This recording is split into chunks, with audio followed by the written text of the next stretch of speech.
I'm Julia Twigg from the University of Kent. And I'm Wendy Martin from Brunel University, London. And we're presenting today a book that we've jointly co-edited, the Routledge Handbook of Cultural Gerontology. Over the last decade, cultural gerontology has emerged as one of the most vibrant areas of gerontology, introducing new theories, new subject areas, new methodologies to our field. And what we've tried to do in this book is to provide a position statement of what we think is one of the most vibrant areas within the field of gerontology. Cultural gerontology has its roots in the wider cultural turn that occurred across the social sciences in the late 20th century.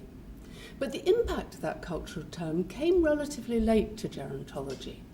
However, I think in the last decade it's been of considerable impact and it helped create this exciting new area.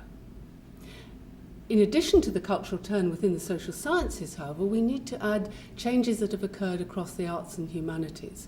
Arts and humanities subjects never used to be very interested in old age, but increasingly that's not the case. And we see reflected in writing about novels, about theatre, about poetry, an attempt to encapsulate and understand much more about the lives of people, older people, and as they are actually lived and experienced.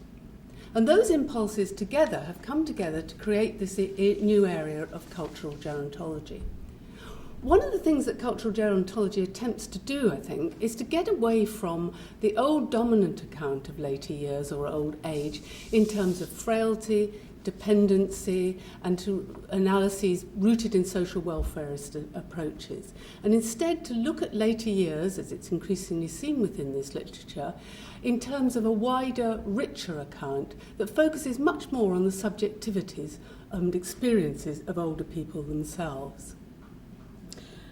The handbook has over 70 international authors, and they come from Europe, from Canada, from America, Australia, Asia, as well as the UK.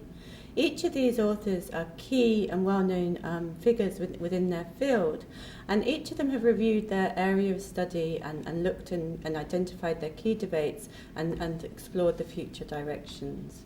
We've structured the handbook around 5 main themes. These are the first one being theory and methods, second, embodiment, third, identities and social relationships, fourth, consumption and leisure, and fifth, time and space. And through these different structures, different themes, we've got the different new areas of study that we highlight throughout the book. We have new topics around film, music, hair, dress, travel.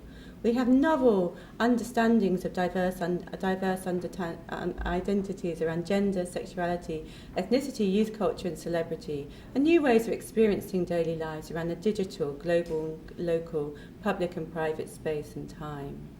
And through all these, we have new ways of understanding age and ageing through new methods of visual and narrative, and by the bringing together of the social sciences and the arts and humanities.